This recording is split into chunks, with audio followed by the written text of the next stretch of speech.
इससे पहले वाले लेक्चर में हमने देखा था क्या, आर्यों को देख रहे थे हम वैदिक सभ्यता में। वैदिक सभ्यता में हमने देखा था किस प्रकार से विभाजन किया गया, और आर्य कहाँ से आए थे, तो मध्य एशिया से आए थे। भारत में आर्य कहाँ पर रहे थे आकर, उस स्थान को क्या कहा गया था, सप्त सैन्य प्रदेश कहा गया था। इनकी भाषा संस्कृत थी। संस्कृत का प्रचार प्रसार जो इन्होंने इंडिया में किया था उसको आर्यकरण कहा गया। ठीक, ये सब हमने देखा था। और सबसे लास्ट हमने क्या देखा था कि जो किस प्रकार के वस्त्र पहनते थे, कितने प्रकार के वस्त्र थे। अधन्य क्या था, अधन्य था ना मारे जाने वाले पशुओं के लिए प्रयोग होने वाला शब्द क्या था, अधन्य था, जिसमें जैसे गाय को रखा गया था। प्रिय पशु इनका घोड़ा था। ठीक, प्रिय देवता इंद्र थे। ठीक है, और देखते हैं जो आर्यों द्वारा जो धातु खोजी गई थी, आर्यों द्वारा खोजी गई धातु वो क्या थी, वो लौह थी। लोहा, लौह, जिसको क्या कहा जाता था, श्याम अयस कहा जाता, श्याम अयस। ठीक है, तो लोहे की खोज कौन से युग में हुई थी, सभ्यता के दौरान हुई थी, तो ये वैदिक सभ्यता के दौरान हुई थी लोहे की खोज। ठीक है, लोहा लिख देता हूँ उसको पूरा। उसके बाद क्या है, और तांबे को क्या कहते थे ये लोग, तांबा को, तांबा को कहते थे ये लोग लोहित अयस, लोहित अयस कहा जाता था। ओ,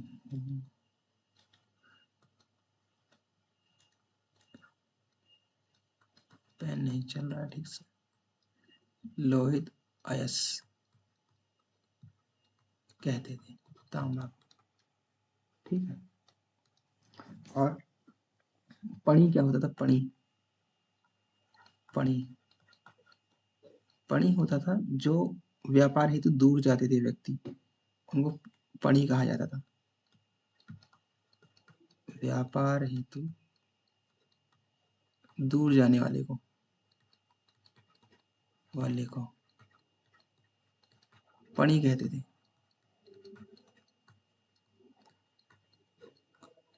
ठीक है, पणी कहा जाता था। और वेकनाट, एक शब्द यूज होता था, वेकनाट, वेकनाट या सूदखोर। सूदखोर से तो थोड़ा अंदाजा लग भी जा रहा है, वेकनाट से नहीं लग रहा है। सूदखोर क्या होते थे, जो लोग ऋण देकर ब्याज लेते थे, ऋण देकर ब्याज लेने वाला, उसको क्या कहते थे, वेकनाट या सूदखोर कहा जाता था उसको। और देखते हैं तो जो अग्नि की पूजा होती थी, अग्नि की पूजा इस समय अग्नि की पूजा हुआ करती थी।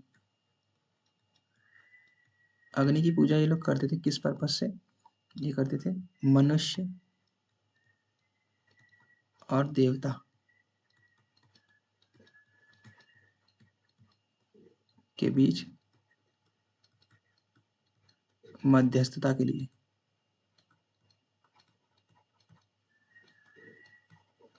किसका क्या करते थे, अग्नि की पूजा करते थे। आज भी होती है, हवन किए जाते हैं, अग्नि में समर्पित किया जाता है सब। ठीक, तो अग्नि की पूजा किस लिए होती थी, मनुष्य और देवता के बीच मध्यस्थता के लिए, मतलब संबंध स्थापित करने के लिए।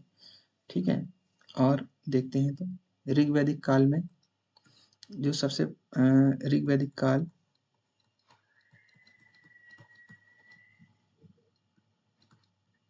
की जो महत्वपूर्ण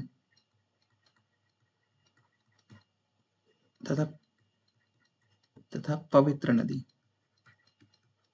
पवित्र नदी किसे बताया गया है ऋग्वैदिक काल में या ऋग्वेद में, वो बताया गया है सरस्वती को। सरस्वती नदी को सबसे पवित्र नदी बताया गया है ऋग्वेद में, जबकि ऋग्वेद में गंगा तथा इसका गंगा का और यमुना का एक ही बार उल्लेख मिलता है, यमुना का। उल्लेख केवल एक बार मिलता है, एक बार मिलता है। ठीक है, तो सबसे पवित्र नदी कौन सी बताई गई है ऋग्वेद में? सरस्वती। और गंगा और यमुना का उल्लेख केवल एक बार मिलता है। सबसे प्रिय देवता कौन से होते थे इनके? तो इंद्र होते थे। और जो अग्नि की पूजा की जाती थी वो मनुष्य और देवता के बीच मध्यस्थता के लिए की जाती थी। ठीक। और जैसे जैसे ऋग्वैदिक काल बीता, उत्तर वैदिक काल आया। उत्तर वैदिक काल, उत्तर वैदिक काल, उत्तर वैदिक काल में प्रिय देवता जो हुए, प्रिय देवता वो हो गए थे प्रजापति। प्रजापति। ठीक। उत्तर वैदिक काल कब से कब तक था? 1000 से 600 ईसा पूर्व। ठीक है, ये उत्तर वैदिक काल था हमारा। और क्या देखते हैं उत्तर वैदिक काल में?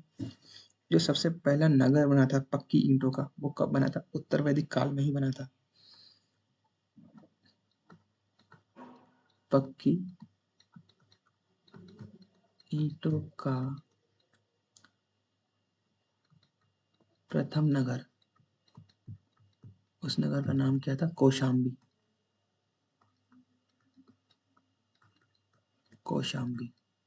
कौशाम्बी जो नगर था, पक्की ईंटों का बनाया हुआ नगर था। ठीक से लिखते हैं इसको थोड़ा सा, कौशाम्बी। ठीक। पक्की ईंटों का बना पहला नगर था। कब बना था ये? उत्तर वैदिक काल में बना था, यानी पोस्ट वैदिक पीरियड में बना था। ठीक है। और क्या है, जो कुछ यज्ञ हुआ करते थे वैदिक सभ्यता में, या इनके द्वारा कुछ यज्ञ हुआ करते थे। यज्ञ, महत्वपूर्ण ये यज्ञ हुआ करते थे, जैसे अश्वमेध यज्ञ। अश्वमेध यज्ञ और राजसूय यज्ञ। राजसूय यज्ञ और हुआ करता था रा, राजसूय यज्ञ या राजश्रेय यज्ञ भी बोलते हैं इसको। राजश्रेय यज्ञ, राजश्रेय यज्ञ या राजसूय यज्ञ। वाजपेय यज्ञ, वाजपेय यज्ञ। ठीक। तो ये कुछ 3 प्रकार के यज्ञ हुआ करते थे। कब कब किए जाते थे? जो अश्वमेध यज्ञ था ये युद्ध के लिए था। इसमें अश्वमेध घोड़े को छोड़ दिया जाता था। जिस दिशा में घोड़ा जाता था उस दिशा की जो जमीन हुआ करती थी वो राजा के अधीन में करती थी। या तो वो युद्ध करके लेते थे या फिर दूसरा राजा अपने आप देता था। राजश्रेय यज्ञ कब होता था? राज्याभिषेक के दौरान हुआ करता था। राज्याभिषेक के दौरान राजा का जब राज्याभिषेक होता था तब राज्याभिषेक के दौरान राजश्रेय यज्ञ। वाजपेय यज्ञ यह हुआ करता था शक्ति प्रदर्शन के लिए। शक्ति प्रदर्शन के लिए। अभी भी होता है। अभी कब होता है? जब 15 अगस्त और 26 जनवरी के दिन शक्ति प्रदर्शन किया जाता है इंडिया द्वारा, सारे शस्त्र वगैरह दिखा के, तो वाजपेयी यज्ञ के समान ही होता है। ठीक। तो ये तो हो गए आपके क्या कुछ इम्पोर्टेंट फैक्ट्स वैदिक पीरियड के। ठीक है, वैदिक पीरियड के कुछ इम्पोर्टेंट फैक्ट्स जिसमें हमने क्या देखा कि अच्छा एक पॉइंट और है क्या, जो ये उत्तर वैदिक काल था पहले क्या होता था ऋग वैदिक काल में?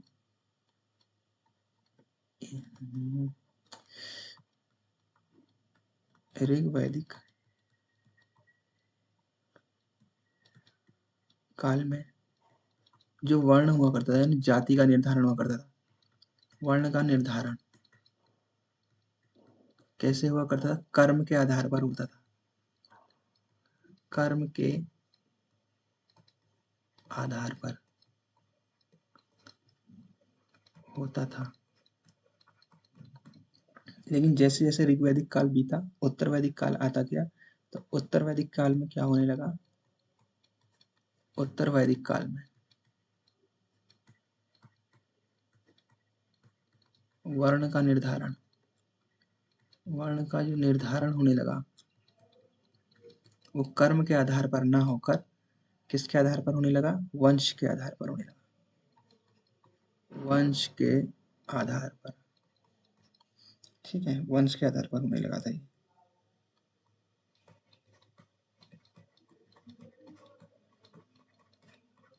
तो ये कुछ इंपॉर्टेंट पॉइंट है।